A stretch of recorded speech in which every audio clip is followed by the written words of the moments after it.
दोस्तों, तीसरे विश्व युद्ध की ओर बढ़ती दुनिया के बीच भारत के लिए एक बहुत बड़ी खबर आई है। ये खबर भारत के स्वदेशी एयर डिफेंस सिस्टम से संबंधित है। रूस और यूक्रेन के बीच जारी युद्ध से ये तो बिल्कुल जाहिर हो गया है कि अगर दुनिया में अपने आप को सुरक्षित रखना है तो एयर डिफेंस सिस्टम तो जरूर होना चाहिए। भारत पहले ही रशिया से खरीदे गए एक ताकतवर S-400 डिफेंस सिस्टम सीमा पर निगरानी के लिए तैनात कर चुका है, लेकिन भारत अपने खुद के डिफेंस सिस्टम पर ज्यादा भरोसा करता हुआ दिखाई दे रहा है। यही वजह है कि DRDO खुद के एयर डिफेंस सिस्टम की मैन्युफैक्चरिंग पर काम करना शुरू कर चुका है। इस एयर डिफेंस सिस्टम में वह सभी फीचर्स लगे हैं जो S-400 में मौजूद होंगे। इसलिए अब आने वाले समय में भारत को दूसरे देशों से एयर डिफेंस सिस्टम लेने की जरूरत नहीं पड़ने वाली। दरअसल DRDO काफी लंबे समय से एयर डिफेंस सिस्टम पर काम कर रहा है और DRDO की ओर से ये पूरी कोशिश की जा रही है कि जैसे S-400 डिफेंस सिस्टम छोटी रेंज से लेकर बड़ी रेंज तक मार करने में सक्षम है, उसी प्रकार भारत का स्वदेशी डिफेंस सिस्टम भी होना चाहिए।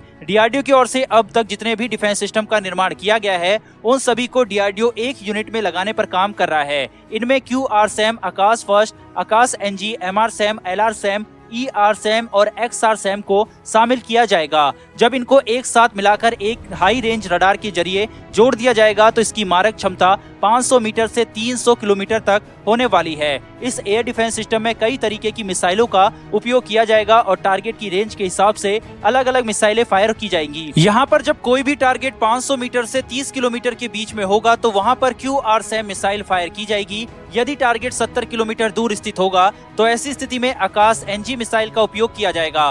वहीं जब दूरी और बढ़ेगी और जब टारगेट 100 किलोमीटर की दूरी पर होगा तो MR-SAM की यूनिट काम आएगी। MR-SAM को भारत और इजराइल दोनों ने मिलकर तैयार किया है और इसी को बराक 8 मिसाइल डिफेंस सिस्टम भी कहते हैं। इतना ही नहीं, 150 किलोमीटर दूर टारगेट को तबाह करना होगा तो वहां पर बाजी आएगी ER-SAM की। ER-SAM का उपयोग तेज गति से चल रहे टारगेट को तबाह करने के लिए किया जाएगा। इसके द्वारा फाइटर जेट क्रूज मिसाइल को आसानी से टारगेट किया जा सकेगा। वहीं इतना ही नहीं, अगर टारगेट 300 किलोमीटर दूर पर स्थित होगा तो यह एयर डिफेंस सिस्टम आसानी से टारगेट को तबाह करने की ताकत रखता है और ऐसी स्थिति में जब टारगेट 300 किलोमीटर दूरी पर होगा तो वहां पर XR-SAM में लगी मिसाइलें काम करेगी। इस कैटेगरी की मिसाइल का इस्तेमाल स्लो मोशन में चल रहे टारगेट को हिट करने के लिए किया जाएगा। यह खास तौर पर refueling fighter jet, helicopter, drones, एवैक्स को तबाह करने के लिए किया जाएगा। भारत की ओर से अब तक जितने भी डिफेंस सिस्टम बनाए गए हैं उन सभी में एक ही प्रकार का एंटीसेप्टर लगा हुआ है। इसके अलावा इस भारतीय डिफेंस सिस्टम में एक S-बेक रडार होगा जिसकी मदद से टारगेट को सर्च किया जा सकेगा।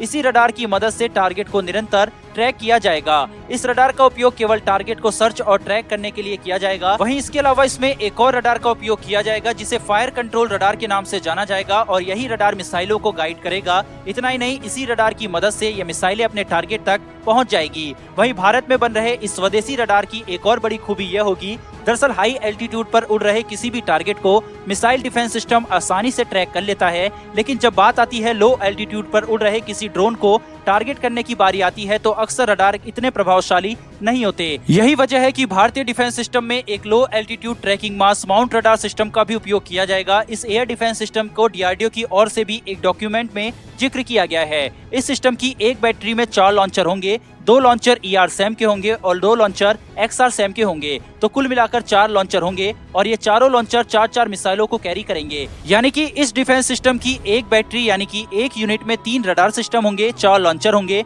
और 16 मिसाइलें उसमें लगी होंगी। तो इस तरह से रशिया के S-400 मिसाइल डिफेंस सिस्टम की तुलना में भारतीय स्वदेशी एयर डिफेंस सिस्टम से करी जाए तो काफी हद तक दोनों के ही फीचर्स एक जैसे हैं। तो वहीं अगर इसके निर्माण की बात करें तो इस डिफेंस सिस्टम की कई यूनिट का निर्माण ऑलरेडी DRDO की तरफ से किया जा चुका है और कई तरह की यूनिट को अभी फिलहाल तैयार किया जा रहा है। तो DRDO की जो स्वदेशी मिसाइल डिफेंस सिस्टम के निर्माण की जो प्लानिंग है, अगर वो सफल होती है तो भारत के पास 2 ताकतवर डिफेंस सिस्टम होने वाले हैं। एक तरफ जहां इस मिसाइल डिफेंस सिस्टम का उपयोग भारतीय सेना चीन और पाकिस्तान से लगी सीमाओं पर कर पाएगी और दूसरी तरफ यह भारतीय डिफेंस सिस्टम विदेशी डिफेंस सिस्टम की तुलना में सस्ते भी होने वाले हैं। यही वजह है कि इसकी दुनिया में मांग भी बहुत तेजी से बढ़ेगी और भारत की ओर से यही प्लानिंग भी की जा रही है कि अच्छे डिफेंस इक्विपमेंट का निर्माण किया जाए और उनको दुनिया के देशों को एक्सपोर्ट करके जो विदेशी मनी भारत में आएगी उसका उपयोग भारतीय सेना को ताकतवर बनाने में किया जाए। मौजूदा वक्त में अगर दुनिया में किसी देश को एयर डिफेंस सिस्टम की ताकत का अंदाजा है तो वो यूक्रेन है, क्योंकि यूक्रेन के पास इस वक्त एक भी defence system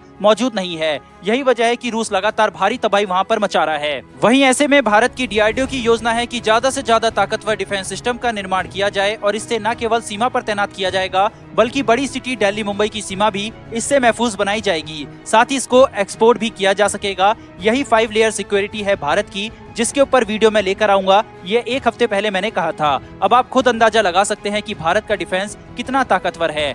S-400 Barak eight missile defence system, QRSAM, ERSAM, XRSAM, यानी कि दुश्मनों का इससे बचना लगभग नामुमकिन है। फिलहाल दोस्तों इस वीडियो में इतना ही, लेकिन मेरी एक छोटी सी रिक्वेस्ट है कि चैनल को सब्सक्राइब कर बेल नोटिफिकेशन को ऑन कर लें, जिससे डिफेंस और वर्ल्ड अफेयर से जुड़ी लेटेस्ट वीडियो आप तक सबसे पहले पहुंच सके। साथ ही भारत की DRDO के लिए कमेंट बॉक्स में जय हिंद लिखना ना भूलिएगा। फिर मिलेंगे ऐसी एक नई वीडियो के साथ। धन्यवाद। जय हिंद।